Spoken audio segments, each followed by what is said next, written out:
Good morning and greetings from Northumberland on this bright morning. As you can see, it's still early. The sun is shining brightly. And we come in John chapter 8 to the story of the woman who was caught in adultery and is brought to Jesus with this crowd who are lusting for blood, lusting for a chance to destroy her, looking at her with contempt and with all sorts of feelings. And Jesus does something I think is very important. He says, the law is the law, but if someone is to exercise this power of the law, then they have themselves to be pure, to be without sin. And in a moment, he reveals how we all are. This woman was seen as a spectacular singer, but actually he reveals to that crowd that they are all like her. And he reveals to us that we are all like her. The one thing that we as human beings, well, not the one thing, but one of the things that we as human beings have in common is that we all fall short of the glory and the love of God. We are all corrupted by the sickness of sin. There is no health in us, the old confession used to say. And there's a truth in that.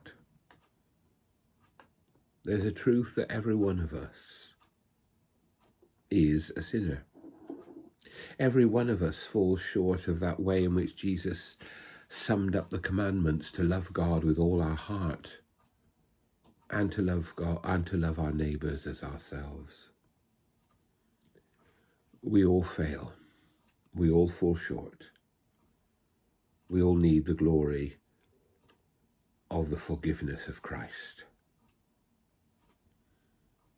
And that crowd realizes it and goes away. And that's an important realization for us all. When we are tempted to look down on people, we need to realize that we are all in need of God's forgiveness. And then Jesus speaks to the woman. Does no one condemn you? Neither do I condemn you. Go on your way and do not sin again. If we recognize our sin, then we can receive forgiveness. And if we receive forgiveness, then our lives can be transformed. Jesus came not to condemn, but to heal, to forgive, and to restore. And in our world, whether it is in Ukraine or Afghanistan or in the suffering of the Holy Land at this time,